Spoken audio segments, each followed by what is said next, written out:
Detroit just hit its lowest murder rate in 60 years. On paper, it's a modern renaissance. But the reality bleeding onto these streets is far more sinister. It is a staggering crisis of human survival, fueled by institutional rot, stolen taxpayer dollars, and a system designed to fail. The true story of Detroit isn't about who is pulling the trigger, it's about who is pulling the strings. To expose the deception, you have to look at exactly what they are desperate to hide.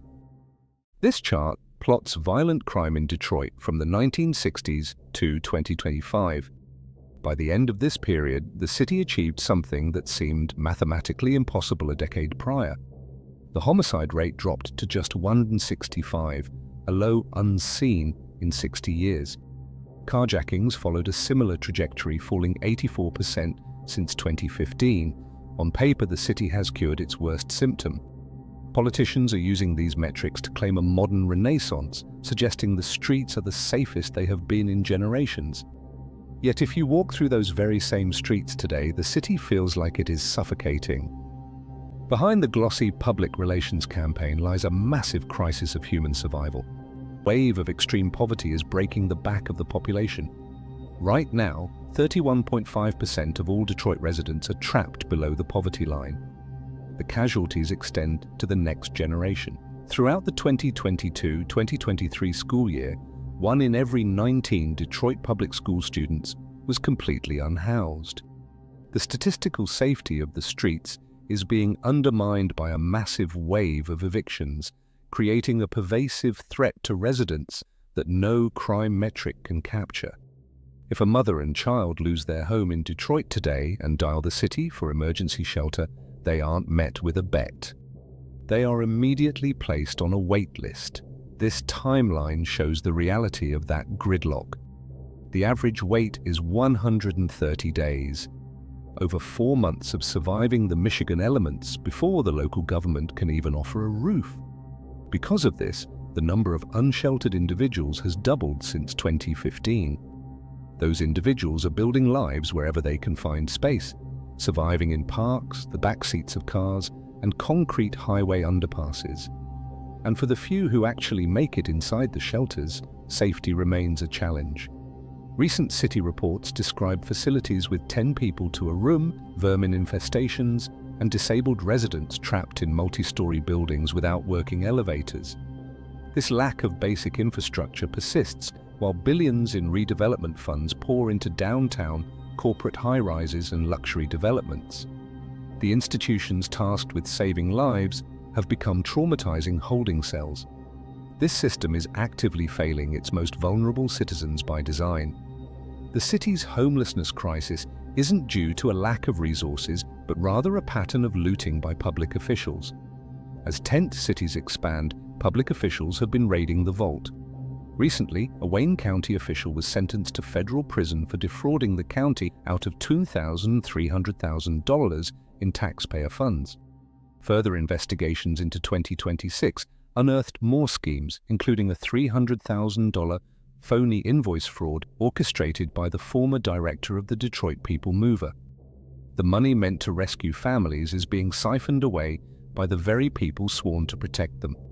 Every stolen million represents the potential cost of an entire shelter. It results in denied housing vouchers and more families forced onto the pavement.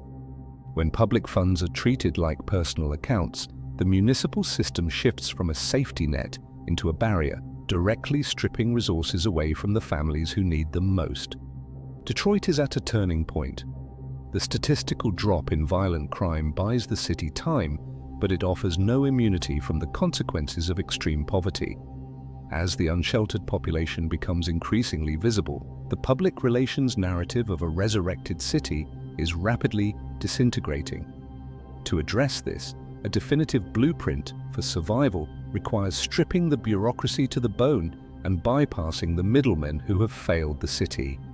First, emergency housing funds must be audited by independent watchdogs, preventing municipal insiders from touching the money. Second, the city must implement direct-to-tenant rental subsidies, placing financial power directly into the hands of families, removing predatory landlords from the equation. Finally, Detroit must declare a localized state of emergency for its unhoused youth, converting thousands of vacant city-owned properties into rapidly rehabilitatable transitional housing. Detroit has proven it can end a 60-year cycle of violence. Now it must show it can fix the administrative failures, leaving its citizens behind. In the heart of the city lies District Detroit, a massive corporate development project. While local politicians claim the municipal coffers are tapped out, they secured $800,000 in public subsidies to fund this empire for billionaire sports owners and real estate magnates. Just outside that wealthy bubble, vulnerable citizens face a very different reality. The city finds funding for the ultra-rich, while working-class families are left languishing on 130-day shelter waitlists. To understand how developers pull this off, you have to look at federal opportunity zones, tax breaks explicitly designed to inject life and capital into America's most impoverished neighborhoods. Instead of helping those struggling areas, city and state officials strategically gerrymandered the boundaries of these zones. They manipulated the map to ensure the tax benefits captured the wealthiest downtown business districts instead.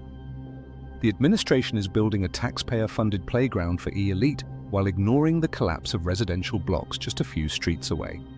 Pumping hundreds of millions of dollars into billionaire pockets requires a tremendous immediate influx of capital. Because the city could not organically generate new revenue, they balanced the books by squeezing the money out of someone else. They went straight for the residents' life savings. The city did not experience a tragic financial accident. It deliberately engineered a system to extract capital directly from its own working class. To see how this machine operated, we have to look at the residential neighborhoods between 2010 and 2016. This chart illustrates the mechanism. The city illegally overassessed citizens' property values, burdening residents with $600,000 in inflated tax bills. Families couldn't afford these fabricated numbers. The county aggressively foreclosed, seizing over 143,000 houses, throwing them onto the tax auction block. Of the tens of thousands of homes carrying delinquent debt during this window, 90% were explicitly overtaxed by the government. The city manufactured a debt crisis, stripped families of their homes, and sold the properties off to private speculators for pennies on the dollar. This event stands as one of the largest government-sanctioned wealth extractions in modern American history. When an impoverished family is pushed out of their home, their vehicle often becomes their last lifeline, serving as both shelter and the only way to get to work. A federal investigation eventually targeted the Detroit Police Department, specifically the Public Integrity Unit, the exact division sworn to hunt down corrupt officers. Investigators found the corruption went to the top. The commanding lieutenant of this oversight unit pleaded guilty to accepting thousands of dollars in cash, cars, and repairs. In exchange for those bribes, these officers bypassed regulations and steered lucrative vehicle impound operations to a rogue towing company. They held citizens' transportation hostage, demanding exorbitant storage fees to release them. When the unit designed to police the police operates as a criminal syndicate, it shatters the public's remaining trust in local government.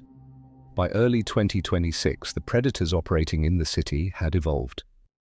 They realized they no longer needed to break a window or tow a car to steal property. They just needed a pen. Detroit is currently facing a rising epidemic of deed fraud. Con artists are quietly forging signatures and filing fake documents with the county, transferring the titles of properties into their own names while residents are away. Victims return to find the locks changed. The bureaucracy is so porous that homeowners are forced to spend thousands in legal fees just to prove they didn't sell the houses they've lived in for decades.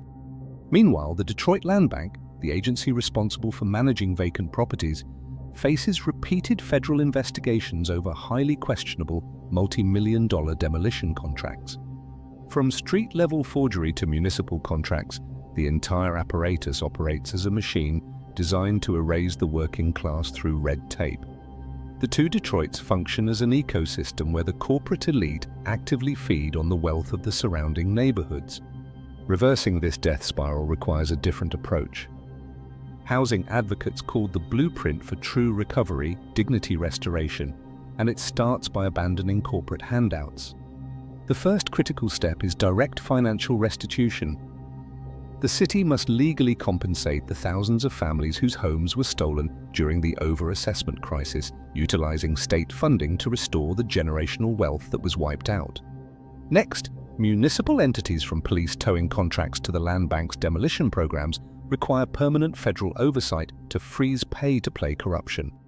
Finally, the deed registry must be overhauled with cryptographically secure verification to block title fraud. Detroit is built by the most resilient working-class people on the planet.